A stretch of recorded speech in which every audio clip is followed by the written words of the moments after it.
Mustafa, such a pleasure to have you in Denver. Thanks for sitting down to chat with us today. My pleasure. It's a pleasure to be in Denver and talk to you. Wonderful.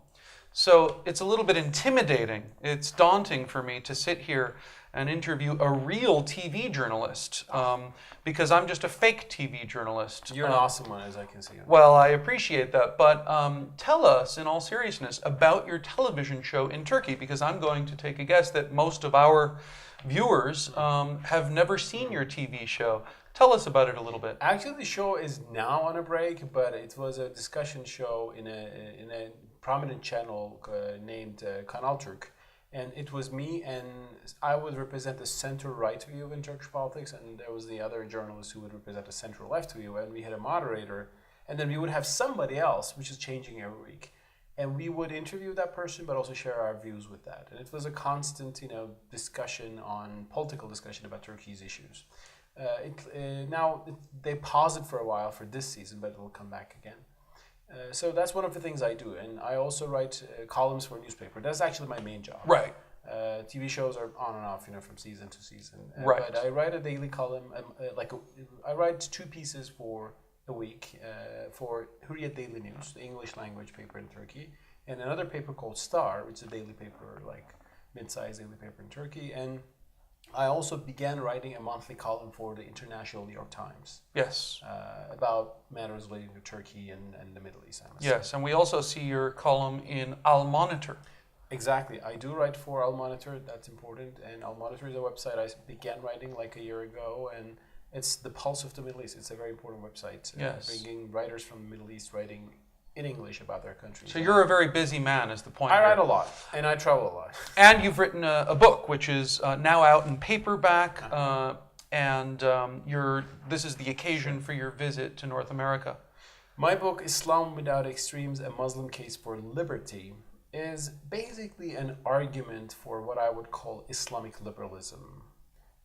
Liberalism in the very classical sense of the world, that the idea that individuals should not be coerced by the government against their will, in terms of their religion, their persuasions. I am convinced by this argument, the liberal argument, and I think that there can be an Islamic case for it. We, of course, have a lot of Islamic authoritarians, very illiberal people, and they unfortunately have shaped the image of Islam, especially in the previous century, in the past couple of, especially recent decades. But I don't think that's the only expression of Islam. And from my own heritage as a Muslim Turk who have a heritage in Ottoman Empire and Republic of Turkey, I can see even some roots of Islamic liberalism flourishing in the Turkish context. Well, let's talk a little bit about the Turkish context today. So here we are a few months out from the Gezi Park protests of the summer. And I saw you in your interview with Fareed Zakaria talking about Gezi Park not being really comparable to the Arab Spring, as being a very different kind of phenomenon. What's your sense of what the Gezi Park protests were about, and where is that story today? First, maybe I should say, when I speak of Islamic liberalism, as for the government today, it doesn't fully represent the Islamic liberalism I'm talking about. It has come too close to it, and there have been times that I support it. But in the Gezi Park protests and in the aftermath, the government actually has shown somewhat an illiberal reaction to a social, reality that they have faced. So I've been critical of that reaction. Well, but what was Gezi Park, as you asked? I mean, the Gezi is a park in Istanbul, in the middle of the city, and there began Taksim Square. In Taksim Square, the heart of Istanbul, and there began a protest in last May, a protest against the construction on the park area, which would turn the park into something like a mall and a residence. It was an Ottoman barracks would be rebuilt, but it would be turned into mall and residence. And there are a lot of people in Istanbul who want more green space, and they're fed up with all these new malls and skyscrapers. So partly it was an environmental issue. It was a very environmentalist protest in the very beginning. And the protesters began with the slogan, Occupy Gezi. Right. So they actually modeled themselves on Occupy Wall Street or Occupy Denver, if I'm not wrong. Occupy everything and everywhere. Occupy, yeah, those places. And it was, yes, environmentalist, mostly left-wing, protest against capitalism, crony capitalism, as the protesters saw it. And it could have remained as such if the government did not send the police right away on these people to clear the park and go on with the construction.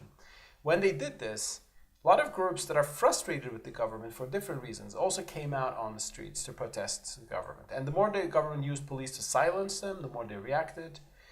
It was not anything like the Arab Spring, because in the Arab Spring, well, the protesters wanted to have free and fair elections in autocratic regimes. Turkey has free and fair elections, and the government is winning those elections. But now I think the challenge ahead of Turkey is not just to have electoral democracy, but a more liberal and participatory democracy in which those who govern, who have the right to govern because they won the elections, should also be a bit more open to criticisms from their opponents, should try to build more consensus rather than confrontation. More of a culture of democracy, if Exactly, you will. exactly. Culture of democracy would be exactly a good definition. And, well, we're not there yet, as we can see. The political culture is still very confrontational on both sides, on the government side and on the some people who oppose the government. Because at some point, the government took some steps. They said, okay, we will have a referendum instead of imposing it. But other groups said, no, we will resist and we will resist forever. Right. So there's, I think, there was maybe uncompromising stances on both sides, but ultimately I think the government made a mistake by not handling this with care and deliberance, which they should have done. There were some people in the government who were willing to do that, but they did not have the upper hand. Where do you see, this is of course a huge question and we only have a brief time, but where do you see the AK party and the Erdogan era, if you will, at this point now? We're beyond a decade into Erdogan's leadership. There are, besides just the Gezi Park protests, there's much discussion of internal divisions within the AK party.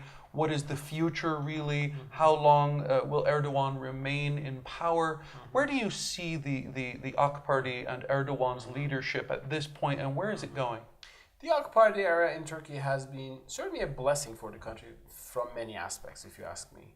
I mean, the economy is obviously a success story. I mean, Turkey is an emerging world power, and we owe this partly to the AKP and, of course, to some of its predecessors. Both an economic power and a geopolitical force. So, I mean, Turkey has become a better place to live. I mean, there's no doubt about that. In terms of just, like infrastructure, modernization, like transportation, everything got better in that sense. And that's why they're getting so many votes. Like, life has become better in Turkey.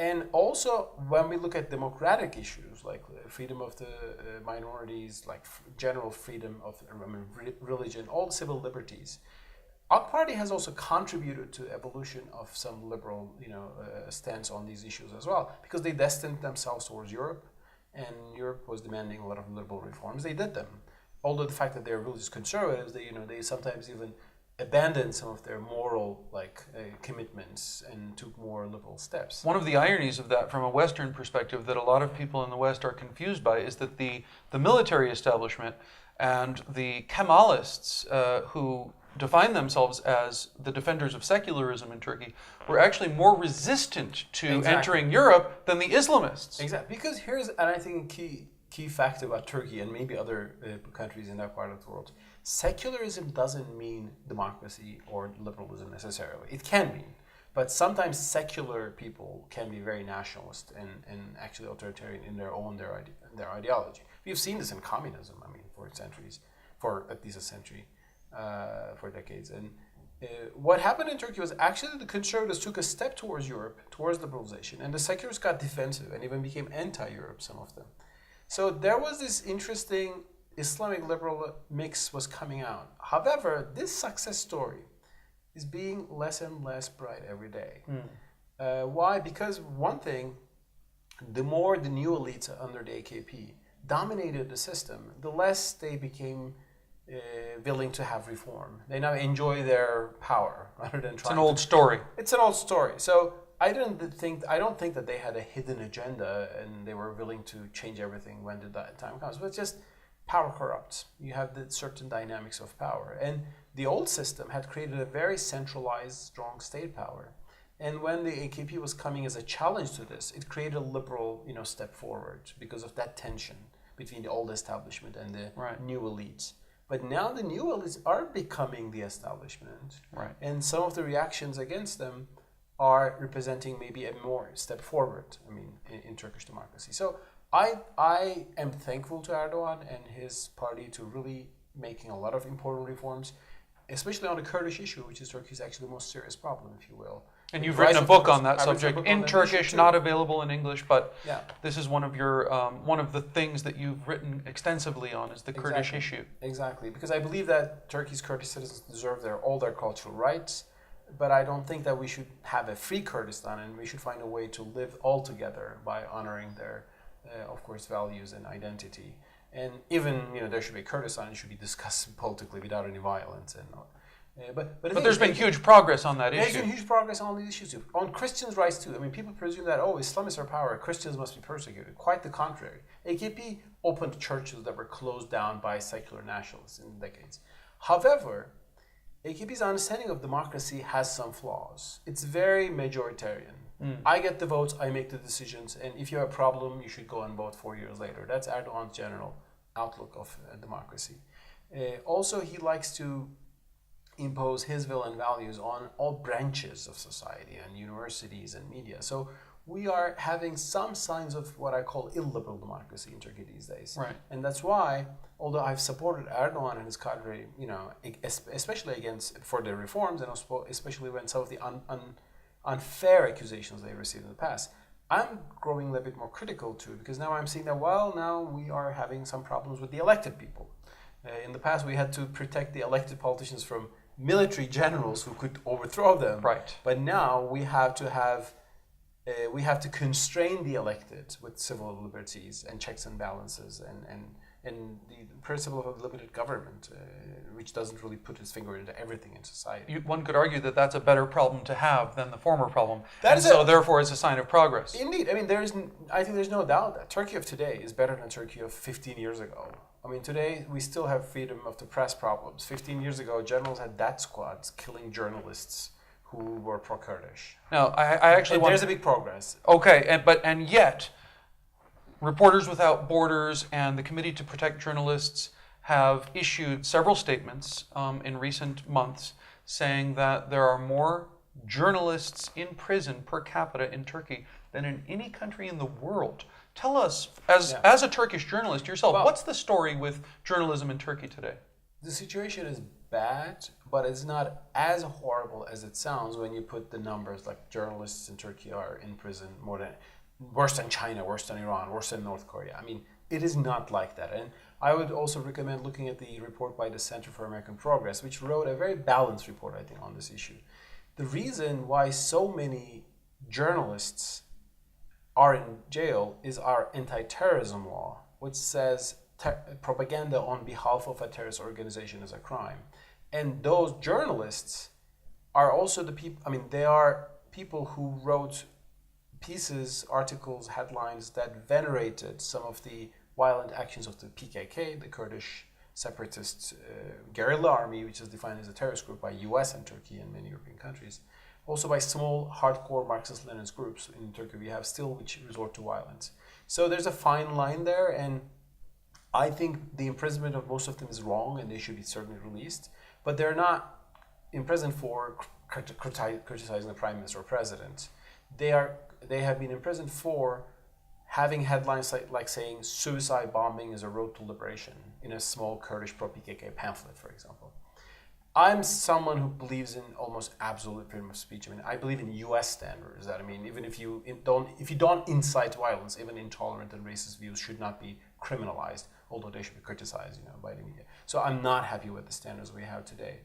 But it is not just saying that listing the number of journalists and saying that. One of those journalists is a radical Islamist, editor of a radical Islamist newspaper who defended some Al-Qaeda actions and in his small monthly bulletin. And of course that counts as a journalist too, but his crime was to venerate terrorism when Al-Qaeda bombed places in the region. Well, Mustafa, good luck with the rest of your book tour. It's a delight for us to have you here in Denver as part of that tour, and thanks for taking some time out of your busy schedule amidst all of the columns you're writing, the books you're promoting, the TV shows that you're hosting. This has been a real delight for us. And next time we talk, maybe Turkey will be an even more liberal, free, and democratic country. I would love to see that. Inshallah. Inshallah. Thank you so much.